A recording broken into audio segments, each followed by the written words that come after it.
Hello YouTube! It is sub-zero degree temperature here in Chicago, so what a better time to make a Munich Dunkel. Let's go.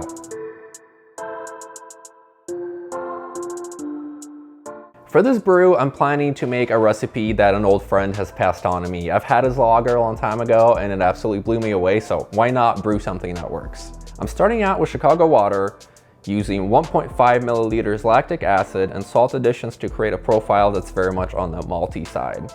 For that, I'm using 3.4 grams calcium chloride, 1.1 grams gypsum, which brings me to 96 to 45 chloride to sulfate and around 5.3 pH. I actually made a 10-gallon batch, so I wasn't using the Anvil Foundry, but I'll be sharing the numbers for you to make the 5-gallon batch. So once I filled my mash tun with water, I was ready to mash in. For this batch, I used a pretty simple grain bill, which was 97.3% Weyermann Munich 2, that's 11¼ pounds total, and then 2.7% Carafa Special 2, that's debittered, 0.31 pounds. Simple is the name of the game for these lagers, in my opinion. I mashed this in for 90 minutes before proceeding to the sparge and bringing this beer up to a boil.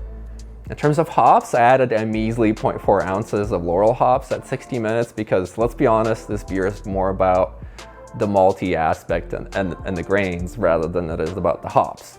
I did have another addition at 20 minutes though, at which point I added 0.35 ounces of H Mittefrueh, and this ended up coming out to a total of 22 IBUs. I did an overnight chill on this beer because it was so damn cold in my garage and I don't want to go anywhere near touching cold tap water or garage water. So I just left it there, and in the morning it was cooled down to a very nice 55 degrees Fahrenheit. And at that point I pitched my yeast. For the yeast, I went with the classic, the best malty lager strain you can get your hands on, in my opinion. And that's the Augustiner strain. This is Omega's OAL 114 Bayern lager. Absolutely killer for malty lagers, your Helles, your Box. I love it. No sulfur, not really any esters if you keep it at 50 degrees most of the time. I think you'll be happy with it if you ever try it. This beer's called Fuzzy Slippers.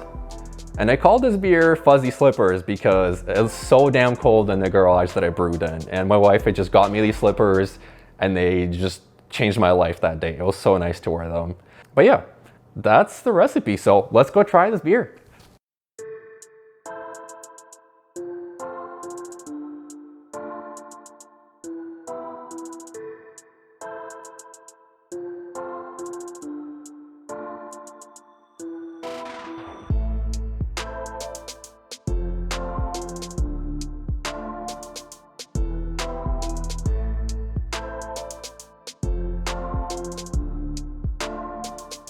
All right, here it is, ladies and gentlemen. Let's make sure I'm in focus, first of all.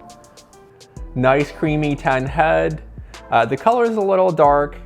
You do see brown and like caramel colors. I don't know if you can see that on camera, but I do from here. And I did use gelatin to clarify it just so it wouldn't be too hazy and more dark than it actually is. But the head is like nice creamy off-color head, not exactly light white, like a brownish color. Let's see what it smells like.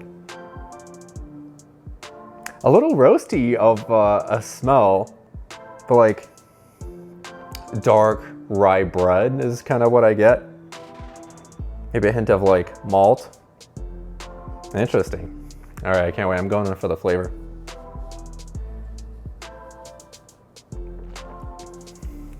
Oh, wow. See, the crazy thing about this style is that it tastes malty and rich, but then it finishes dry. That's kind of like what you gotta love about this. Oh yeah. Oh, it's like toasty, bready, maybe a little bit of caramel in there to like round it all out. No roast at all whatsoever. No astringency, just creamy, drinkable, full, but then it finishes really dry. So that's kind of what I look for in this style personally. It did finish at like 10-12 or 10-13, which may seem high, but in a style like this with all the malts in it and the Carafa, even though it's debittered, it does add a tiny bit of bitterness and a hop stew too, so it really rounds it out to have it still finish like smooth and dry without being like overly malty or sweet in any way. You do have that perception of sweetness and toffee and like caramel in there when you're drinking it in that first sip, but the finish is fantastic. So yeah, ladies and gentlemen, I have to applaud this. This is a very solid recipe. If you ever brew a Dunkel, fantastic beer to drink home here in the winter, and it's 5%. So you could have a couple of these with dinner and they're absolutely delicious. And granted, family's gonna love you if you brew this. Cheers.